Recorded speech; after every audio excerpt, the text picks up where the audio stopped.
Prologue. The Playground. As a kid growing up in South Africa, Elon Musk knew pain and learned how to survive it. When he was 12, he was taken by boss to a wilderness survival camp known as a veld school. It was a paramilitary Lord of the Flies. He recalls, the kids were each given small rations of food and water, and they were allowed, indeed encouraged, to fight over them. Bullying was considered a virtue. His younger brother Kimball says, the big kids quickly learned to punch the little ones in the face and take their stuff. Elon, who was small and emotionally awkward, got beaten up twice. He would end up losing 10 pounds. Near the end of the first week, the boys were divided into 2 groups and told to attack each other. It was so insane, mind-blowing. Musk recalls, every few years, one of the kids would die. The counselors would recount such stories as warning. Don't be stupid like that dumb fuck who died last year. Don't be the weak dumb fuck. The second time Elon went to veld school, he was about to turn 16. He had gotten much bigger, bursting up to 6 feet with a beer-like frame, and had learned some judo. So veld school wasn't so bad.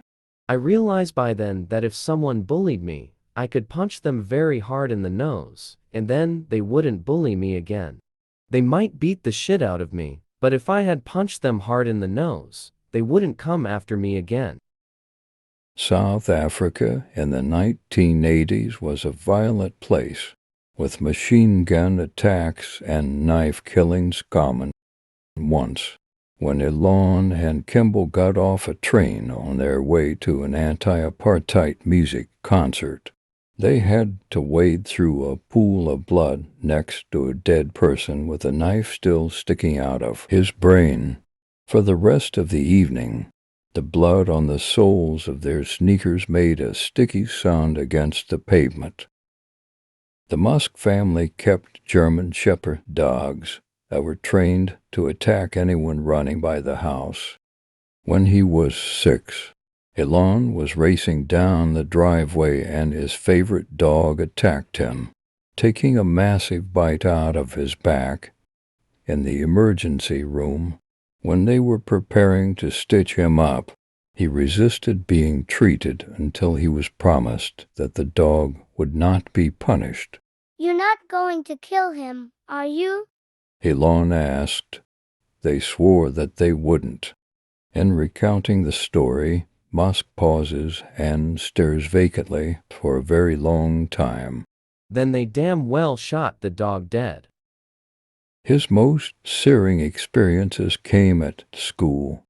For a long time, he was the youngest and smallest student in his class.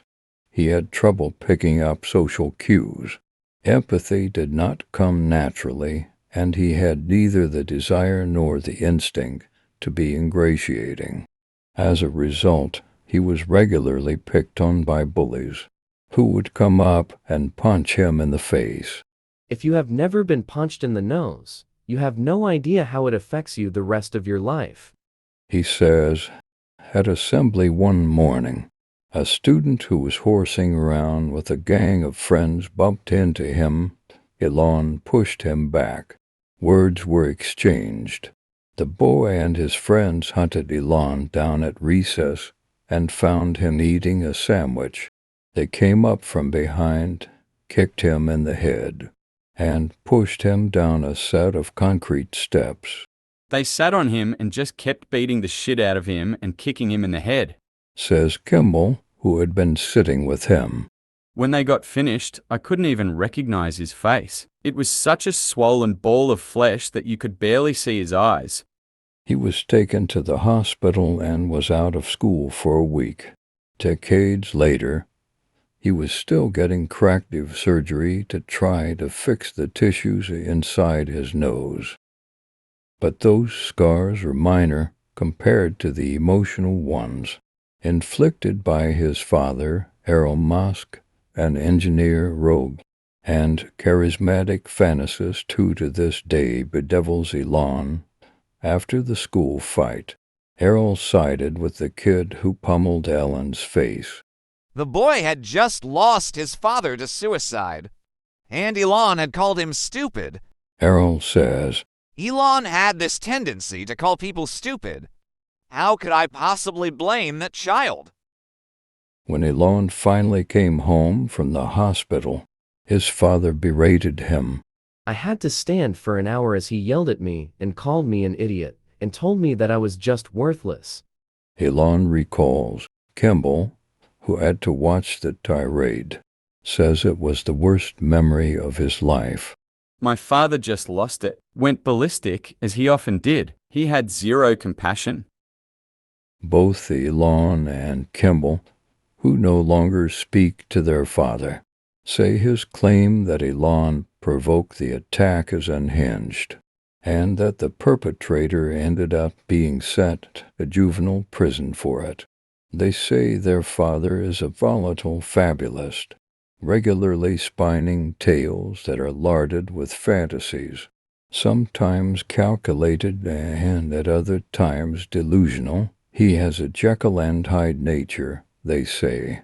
One minute he would be friendly. The next he would launch into an hour or more of unrelenting abuse. He would end every tirade by telling Elon how pathetic he was. Elon would just have to stand there, not allowed to leave. It was mental torture. Elon says, pausing for a long time and choking up slightly. He sure knew how to make anything terrible.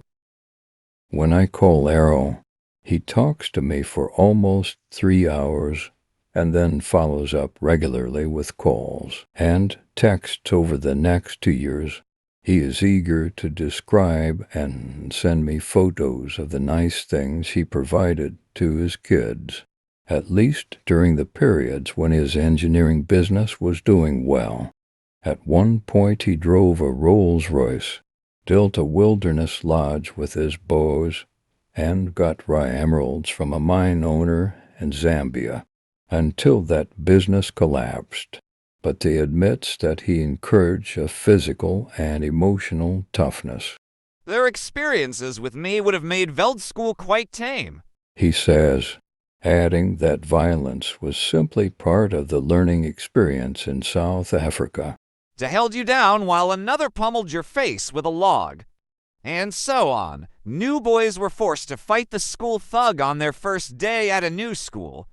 He proudly concedes that he exercised an extremely stern streetwise autocracy with his boys. Then he makes a point of adding, Elon would later apply that same stern autocracy to himself and others.